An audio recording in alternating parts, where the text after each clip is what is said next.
Hey photographers, creatives. This is the Focus Shift podcast, your best listening experience for creating your best online business. We'll focus on topics that help you get discovered. So sit back, listen, take notes if you like, and get excited about growing your business. Okay, so if you are a photographer, or honestly any local service business, you have probably been absolutely hammered with the standard digital advice. Oh, yeah. Optimize your website, run the ads, be everywhere on Instagram. Yeah. The usual playbook. Exactly.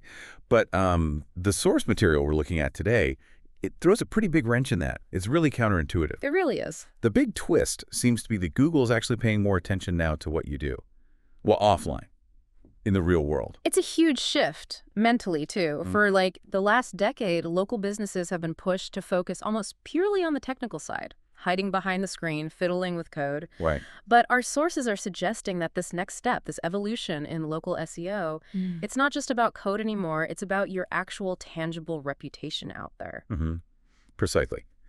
So our mission today is to really dig into how your physical presence, how getting involved in your community, the reputation you build on the street, how that directly impacts where you show up in Google search and Maps. Yeah. Think of this as maybe a shortcut to understanding this next level of local authority. And let's nail down the term right away because it's key. We're calling this offline SEO. Okay. It basically refers to all those real-world signals, the things that prove to potential clients and, crucially, to Google's algorithms that you're legitimate. That you're active, trusted. Exactly. That you're not just, some fake website thrown up yesterday or a spam listing trying to grab leads. Okay, let's unpack that because, for a lot of people, that feels like it goes against pretty much everything they've learned about SEO for years. Why isn't the screen enough anymore? Well, it really boils down to a massive trust problem, a trust deficit online. The internet is just so incredibly saturated, so much competition, and it's become, frankly, full of bad actors. Yeah. Google is actively, and I mean aggressively, fighting things like fake reviews, people gaming the Google business profile system, those spam listings that pop up and disappear. Right. So if anyone can slap together a website and run a generic ad, Google needs a better filter. Yeah. Needs like an authenticity test. Absolutely. And the source material makes a really sharp distinction here. Think about it. A fake business, maybe run from miles away, can build a slick-looking website. It might even rank for a bit. Sure. But that same fake business, it's going to have a much, much harder time actually doing things in the real world, things that leave a physical trace. Yeah, they can't easily fake hosting, say, a pop-up portrait event down at the main park, can they? Nope. Or consistently having their framed prints displayed in 3 different popular local cafes for months on end. Right. And they're definitely not going to get a legitimate feature story in the town's local magazine or newspaper. Okay, so those are the authentic signals. Those are the signals, real proof points. Things like confirming foot traffic to your location, visible signage, getting mentioned in local media, and this is a big one, getting client reviews that actually include photos of the work or the experience. Photos. Yeah. These actions help the algorithm and people believe that the business is real, physically real. That makes a lot of sense. And beyond the algorithm, people, consumers, we're drawn to brands we can actually see and feel connected to locally. Yeah. You just can't build that deep local credibility with a website alone. You have to show up. So the answer lies in, structured, real-world engagement. The sources lay out a pretty clear framework, 6 practical offline steps that actually create measurable digital impact. 6 steps. Okay. We should probably think of these as the 6 pillars of real-world authority. Okay, but I can hear a busy photographer thinking, 6 pillars. I barely have time for Instagram. Is this like an all-or-nothing deal, or can you start small? That's a fair point. And, the sources suggest you don't have to nail all 6 overnight. They definitely feed into each other, though. Right. You start with perhaps the most fundamental one, the foundation. Pillar 1 is just show up locally. What does that look like for a photographer, practically? Is it just like hanging a few photos somewhere? It's about being strategic with your visibility. So consistently displaying your best framed work, but in high-traffic local spots. Think popular cafes, maybe local boutiques, hair salons. A really good tip from the source is offering some nice framed prints to maybe local decor stores or even co-working spaces for them to use as part of their permanent decor. Oh, interesting. like free art for them. Exactly, but with a small, visible plaque crediting you, of course. Smart. Okay, but the digital benefit. If my photo's hanging in a coffee shop, how does Google know? How does that translate? It comes back to consistency and validation. So maybe you join the local chamber of commerce and get listed on their website. Or that coffee shop mentions you on their social media, loving this new art from your name photography. Right. Each of those mentions, especially if it includes your business name, maybe address or phone, Yeah. that can become what's called a structured citation. Wait, hang on. Structured citation. Yeah. That sounds like jargon. Can we break that down? What is that simply? Good call. Yeah, simply put, a structured citation is just a consistent mention of your business's name, address, and phone number, the NAP data on a reliable local website that isn't just some generic directory. So not Yelp, but the Chamber of Commerce website. Exactly. Or the local cafe's website, the town library site listing sponsors. When Google sees your consistent NAP data on these trusted, real-world organization sites, it cross-references it. It helps build this web of local trust. Ah, okay. It's harder to fake than just submitting your name to 100 online directories. Much harder. That distinction is really important. Okay, so that's pillar one, passive visibility building citations. What about being more proactive?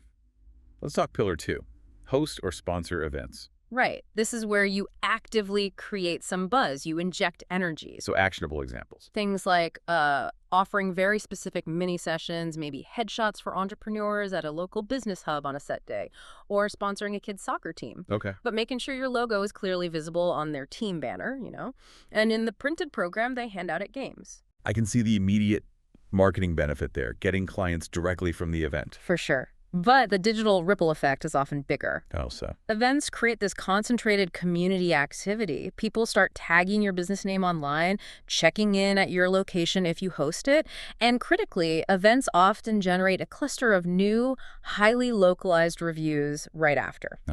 All of that activity, the geotags, the mentions, the fresh reviews, tied to a specific date and place, those are powerful offline signals that Google picks up on. That makes sense. And it flows right into pillar three. Yeah. Be present in local media. This one feels like it might be intimidating for some people, maybe. Getting press. It can seem that way, but the source material argues it's actually easier than many think. Why is that? Because local publications, whether they're print newspapers or online news sites for the town, they're constantly looking for content. They need positive community stories. So if I'm a photographer, I could pitch them a story. Absolutely. If you have a compelling angle, maybe how you capture the town's spirit in a unique way, or a project you did giving back, like offering free portraits for shelter animals or something, pitch it. Like a headline, local photographer documents changing Main Street, or Smith Photo helps job seekers with free headshots. Exactly that kind of thing. And those stories, from an SEO perspective, they are gold, pure gold. Why gold? Because they usually result in high-quality backlinks. When a trusted local news website writes about you and links back to your website, that link is incredibly valuable. More valuable than, say, a link from a random blog. Oh, way more. It acts as proof to Google. It says, this established local entity vouches for this photographer. It's a geographical trust signal that you just can't buy with ads. Got it. Okay, pillar four. This one's about something we know is huge, encourage real reviews.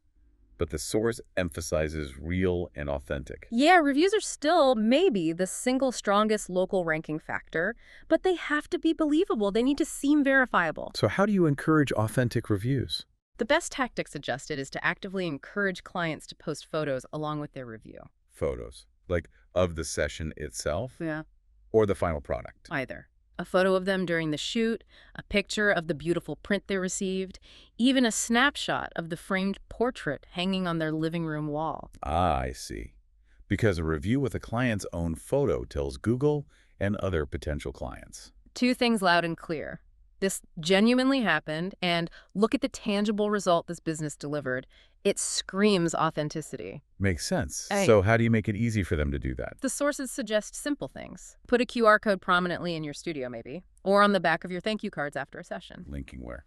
Directly to your Google Business Profile review page.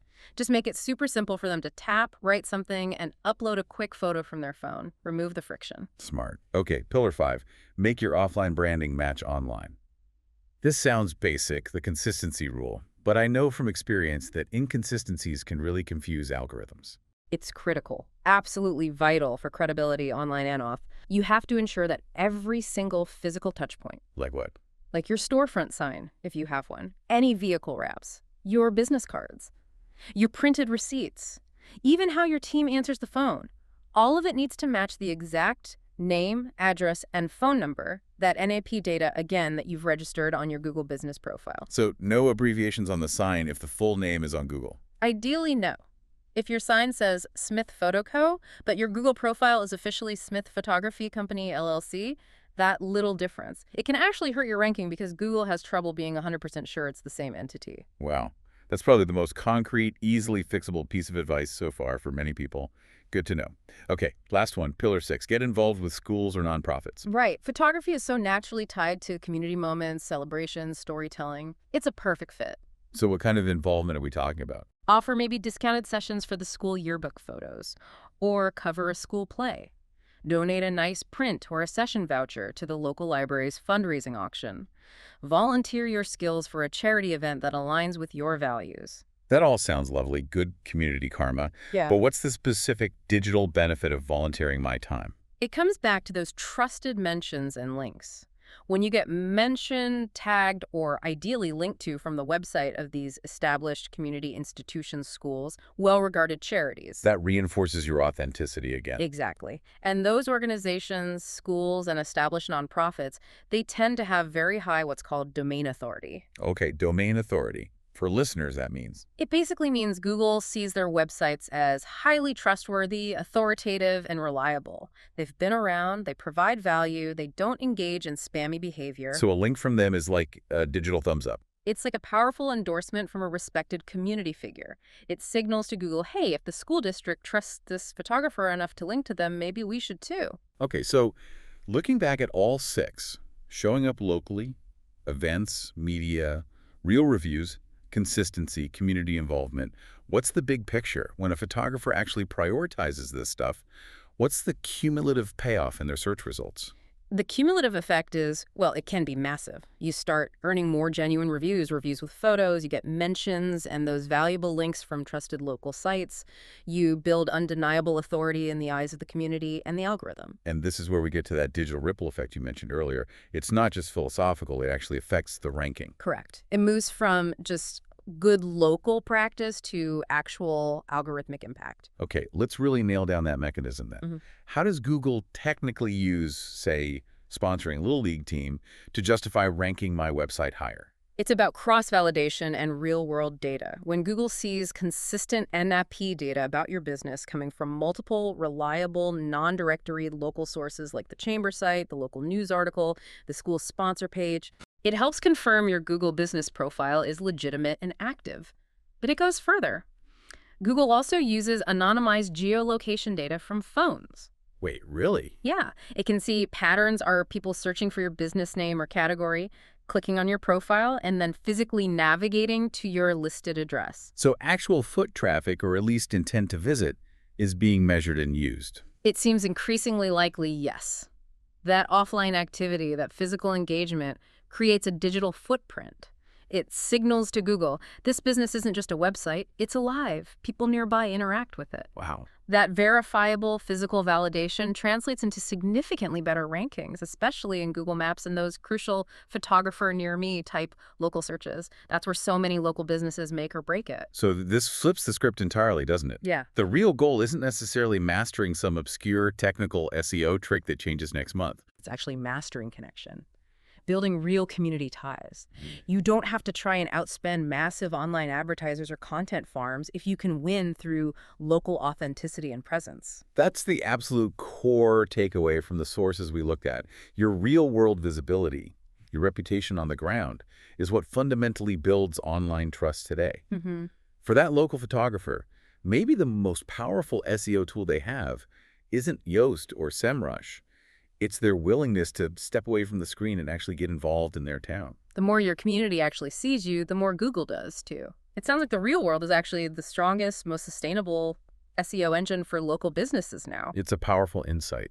And it really changes how local owners should maybe think about their work, their priorities. Yeah. If we accept this, if the key to cutting through all the online noise is actually focusing on non-digital, authentic community stuff. Yeah. Well, it raises a pretty fundamental question for everyone listening, I think.